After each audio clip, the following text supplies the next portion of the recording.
আসসালামু আলাইকুম। আশা করি সবাই ভালো আছেন। আমার চ্যানেলে সবাইকে স্বাগত। শেখ হাসিনা সরকারের পতনের পর ডক্টর ইউনূসের নেতৃত্বে সরকার ঘোষিত হয়েছে এবং সকল বিরোধী দল মিলে যখন আওয়ামী লীগকে সরাতে পারছিল না ক্ষমতা থেকে 15 বছরেও, তখন 15 দিনের মাথায় আন্দোলন করে সেনাবাহিনী এবং মানুষের সমর্থন নিয়ে ছাত্ররা শেখ হাসিনাকে বিদায় করে দেয় এবং শেখ হাসিনা চলে যাবার পর শুরু হয়েছে রাজনীতিতে বিভিন্ন ধরনের ক্যালকুলেশন। সেখানে বড় দল হচ্ছে বিএনপি, সাথে আরো অনেক দল আছে, জামাত ইসলামী, জাতীয় পার্টি, সেখানে ছাত্ররা একটা ফ্যাক্টর, সেনাবাহিনী একটা ফ্যাক্টর। এখন কথা হচ্ছে ছাত্ররা, তারা হচ্ছে অনেক সম্ভাবনাময়, কারণ যারা রাজনীতি করেন আওয়ামী লীগ, বিএনপি, জামাত, জাতীয় পার্টি, তাদের অনেকের পিছনে দাগ আছে, অনেকের হাতে রক্ত আছে, কিন্তু এই ছাত্ররাই অনেকটা নিষ্পাপের মতো তারা এসছে। এখন তাদের প্রতি অনেকেরই বিশ্বাস বা আস্থা আছে যে তারা কিছু একটা করে দেখাবে। এখন আমরা যদি দেখি, একটা পর্যালোচনা করি যে এই ছাত্রদের সাথে কে আছে, কে নাই, কে কিভাবে আছে এবং কি রেজাল্ট দাঁড়াতে পারে। এবং এখন সবচেয়ে বড় শক্তি বলতে গেলে বিএনপি, কারণ আওয়ামী লীগ অনেকটা আউট এবং ভাবসাবে যেটুকু মনে হচ্ছে ছাত্রদের যে তারা আওয়ামী লীগকে দূরে রাখতে চায় এবং এই দূরে যদি রাখতে পারে তাহলে মাঠটা কার কাছে থাকলো? মূলত বিএনপি। এখন বিএনপির প্রতিপক্ষ কে হবে? জামাতে ইসলাম এবং অন্য সেনাবাহিনী, বিভিন্ন ধরনের শক্তি আছে এখানে। তো আমরা যদি অ্যানালাইসিস করি, আপাতত যা দেখা যাচ্ছে যে সেনাবাহিনীর একটা সফট সাপোর্ট আছে ছাত্রদের জন্য। তারপর জামাতের কথা বলেন, জামাত তারা কিন্তু ছাত্রদের বিরুদ্ধে তেমন কিছু বলছে না, তারা কিন্তু এখনো পজিটিভ ছাত্রদের ব্যাপারে। অর্থাৎ বোঝা যাচ্ছে যে ছাত্ররা আসুক, সে অপোজ করছে না। এখন বিএনপির কথা ধরেন, কিন্তু বিএনপি মুখে তাদেরকে ওয়েলকাম করছে, তারা অনেকটা কৃতজ্ঞতা দেখাচ্ছে, কিন্তু অনেক কিছুই প্রকাশ্যে বলছে না সেরকম যে দৃঢ়ভাবে ছাত্রদেরকে ওয়েলকাম করা যেটা, মানে অর্থাৎ তাদের আচরণটা অনেকটা রহস্যময় বিএনপির ছাত্রদের ব্যাপারে, অর্থাৎ পরিষ্কার না। তারা হয়তো এদেরকে ওয়েলকাম করছে, আবার এদিকে হয়তো একটু ভয়ও পাচ্ছে, কারণ বিকল্প শক্তি হিসাবে যদি দাঁড়িয়ে যায় তো প্রধান সমস্যা হবে বিএনপি। এখন আওয়ামী লীগের সাথে কি সম্পর্ক? ছাত্রদের সাথে আওয়ামী লীগের সম্পর্ক এখন শত্রু শত্রু, কারণ তাদেরকে বিদায় করে ছাত্ররা আসছে। কিন্তু এটাও মনে রাখা দরকার, ছাত্রদের মধ্যে কিন্তু বিভিন্ন পন্থী আছে, আবার সেখানে যেরকম বিএনপি পন্থী আছে, জামাতে ইসলাম পন্থী আছে, সেখানে আওয়ামী লীগ পন্থী লোকজন আছে এটার ভিতরে। সো তাদের শেষ পর্যন্ত নীতি কোথায় গিয়ে দাঁড়ায় এটা এখন বলা মুশকিল। তারপর রাষ্ট্র পরিচালনায় এখন ছাত্ররা আছে, প্রশাসন ছাত্রদেরকে কিভাবে দেখছে, কিভাবে সহযোগিতা করছে। তো প্রশাসনের ভাবসাব দেখে মনে হচ্ছে যে আমরা এর আগে যখন 2 জন ছাত্র উপদেষ্টা হয়েছেন এবং মন্ত্রী হয়েছেন, তারা যখন তাদের নির্দিষ্ট ডিপার্টমেন্টে গিয়ে প্রথম মিটিং করলেন, তখন আমরা দেখলাম ভিডিওতে যে সেটা হলো কারো মুখে হাসি দেখলাম না, সবাই কেমন যেন একটা বেজার বেজার ভাব, সবাই কেমন যেন একটা বিরক্ত বিরক্ত ভাব। অর্থাৎ এই তরুণ কম বয়সী ছেলেদেরকে মানতে পারছেন না অনেকেই, মানে এদেরকে ছাত্র মানে স্যার বলবেন, এরা ছেলের বয়সী, কারণ নাতির বয়সী, যে এরা এসে মাস্টারি করবে, এইটা ভেতরগতভাবে মানতে পারছেন না অনেকে।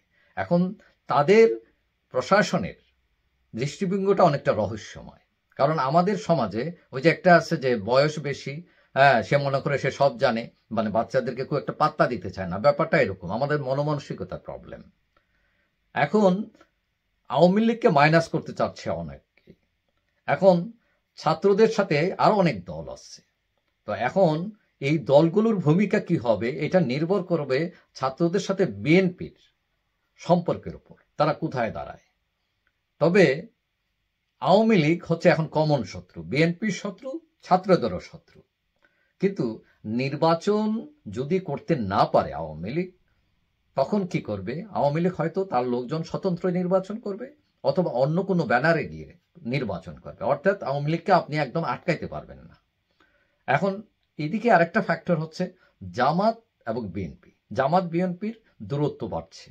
জামাত প্রথমে বিভিন্ন ইসলামী দলের সাথে মিটিং করা শুরু করেছে এবং জামাত নির্বাচনে কোনো চাপ দিচ্ছে না তো অন্তর্বর্তীকালীন সরকারকে। বিএনপি প্রথম চাপ দিয়েছে, এখন আবার চাপ থেকে সরে এসেছে, এবং তারা যে বক্তৃতা বিবৃতি দিচ্ছে তাতে বিএনপি ইনডাইরেক্টলি জামাতকে বিভিন্নভাবে দোষারোপ করছে। বিশেষ করে বিভিন্ন ক্যাম্পাস দখল, তারপর চাঁদাবাজি, এটা সেটা, এগুলোতে প্রতিদ্বন্দ্বী হয়ে গেছে বিএনপি জামাত। বিশেষ করে প্রশাসনে যে কে ভিসি হবে, কার লোক হবে, ঠিক আছে, ওই প্রতিষ্ঠানে কোন জামাতের লোক হবে নাকি বিএনপির হবে, অনেকে মনে করেন এখানে জামাতপন্থীরা সুবিধাজনক অবস্থায় আছে, তারা তাদের লোককে বেশি ফিট করতে পারছে বিএনপির চেয়ে।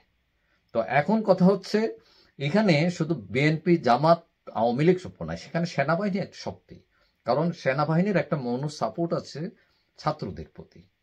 এখন ছাত্ররা আরেকটা জিনিস হলো যে বিএনপির সাথে দ্বন্দ্ব বাঁচতে পারে, সেটা হলো তারেক জিয়ার দেশে ফেরা নিয়ে। তারা না বলতে পারে, কারণ তারা যদি দল করে ফেলবে তাদের প্রধান প্রতিদ্বন্দ্বী হবে এই বিএনপি। তখন বিএনপিকে ঠেকাতে ছাত্রদের পাশে অন্য দলগুলো আসতে পারে, যেমন জাপা, 14 দলের কিছু অংশ, বা অন্যান্য বামপন্থী দল, এমনকি ইসলামী দলও আসতে পারে তাদের সাথে।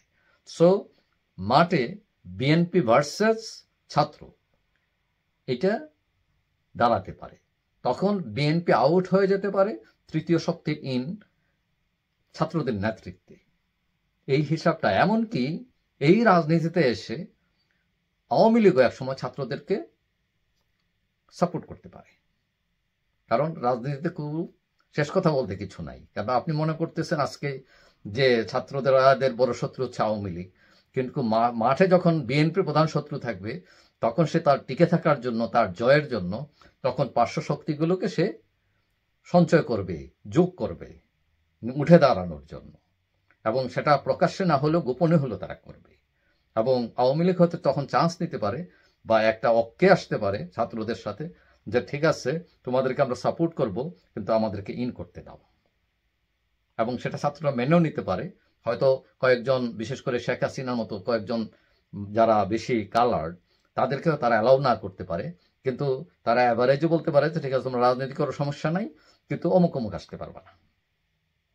এখন এটা হচ্ছে আমার ক্যালকুলেশন। এখন আপনার ক্যালকুলেশন ভিন্ন হতে পারে, কিন্তু আমি আমার রাজনৈতিক অভিজ্ঞতা দিয়ে আমি যেটা বুঝি যে চিরস্থায়ী শত্রু বলতে কিছু নাই রাজনীতিতে। কারণ আমরা ইতিপূর্বেও দেখেছি জামাত কিন্তু আওয়ামী লীগের বন্ধু ছিল, বিএনপি আওয়ামী লীগ মিলে জাতীয় পার্টির বিরুদ্ধে, স্বৈরাচারের বিরুদ্ধে আন্দোলন করেছে, আবার তারা শত্রু হয়েছে। সো আজকে যারা শত্রু, কালকে যে বন্ধু হবে না এটার গ্যারান্টি আপনি দিতে পারেন না, এবং অবশ্যই দিতে পারেন না। এবং অবশ্যই এখানে সম্ভাবনা আছে ছাত্র, আওয়ামী লীগ, বিএনপি, কেউ না কেউ শত্রু আবার বন্ধু হয়ে যেতে পারে। তো যাই হোক, যেই শত্রু বন্ধুর খেলায় কে বন্ধু হচ্ছে কে শত্রু সেটা বড় ব্যাপার না। বড় ব্যাপার হচ্ছে যারাই ক্ষমতায় আসেন না কেন, দেশকে যাতে বড় করে দেখেন, মানুষের কল্যাণ, রাষ্ট্রের কল্যাণ যাতে নিশ্চিত করেন, আইন শৃঙ্খলা পরিস্থিতি ঠিক থাকে, অন্তত আমাদের দেশের মানুষ ডাল ভাত খেয়ে অন্তত নিরাপদে যাতে বসবাস করতে পারে, এটাই হচ্ছে মূল বিষয়। যাই হোক, সবাই ভালো থাকবেন। আশা করি দেখা হবে অন্য কোনো ভিডিওতে ইনশাল্লাহ। আল্লাহ হাফিজ।